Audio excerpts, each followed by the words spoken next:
Hi everyone, I'm Paige Abbott, and this is your recovery message for the week of November 6th, 2016. Well, I have so much to say on the topic of addiction involving relationships and codependency that I've decided to split up my weekly recovery message into two parts. And this week, what I'm going to do is just give a brief introduction into what codependency is. And I'm going to rely quite a bit on the Codependents Anonymous, or CODA for short, description of codependent characteristics and traits from their website. The reason that I'm using that as a resource is I think that it's a really good summary of the different qualities and traits that someone with codependency struggles with and exhibits.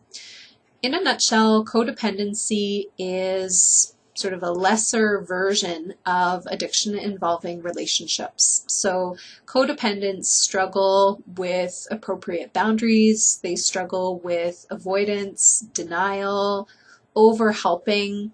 Basically, someone with codependency is so consumed by relationship or relationships with others that they neglect their own health and well-being. So in trying to look after or control someone else, the person struggling with codependency and relationships forgets about themselves. So as listed on the CODA website, I'm just going to read some of the traits and characteristics of codependency.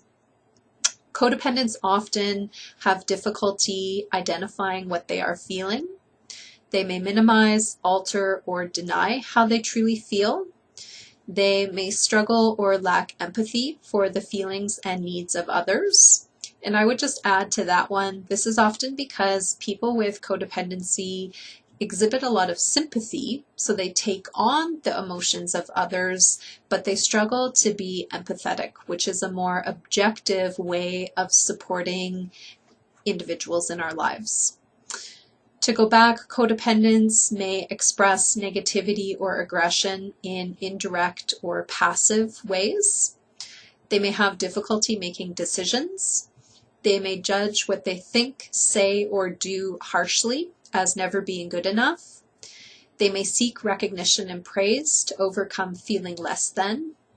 They have difficulty admitting a mistake. They look to others to provide their sense of safety. They are extremely loyal, remaining in harmful situations for too long. They may put aside their own interests in order to do what others want. They may accept sexual attention when what they really are looking for is love. They may believe people are incapable of taking care of themselves. They may attempt to convince others what to think, do, or feel. They may have to feel needed in order to have a relationship with others. They may refuse to cooperate, compromise, or negotiate. They may pretend to agree with others to get what they want. They may act in ways that invite others to reject, shame, or express anger towards them.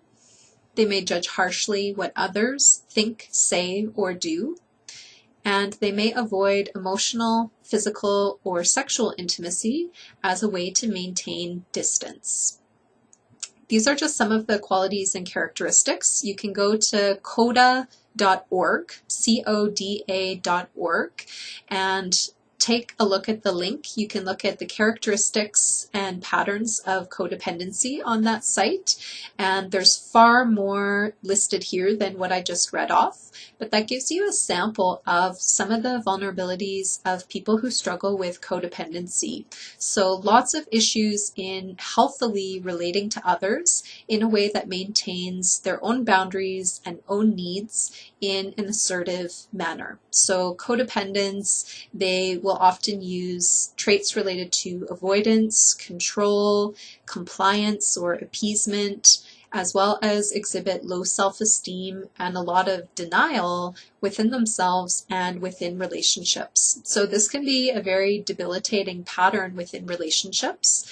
And if any of you out there can identify with some of those traits that I was just reading off, then learning a little bit more about codependency and looking at your own health and recovery in relationships would be very important for you to do moving forward. Melody Beattie is another author who's done a lot of work in the realm of codependency.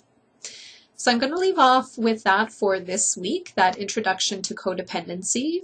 Next week, what I'd like to do is elaborate on the differences between codependency and addiction involving relationships. And hopefully that will make a bit more sense to you, because there is a lot of confusion out there about, is codependency the same as addiction or is it different? So that's what I'll elaborate on next week. So stay tuned for part 2 of the series on codependency and addiction involving relationships.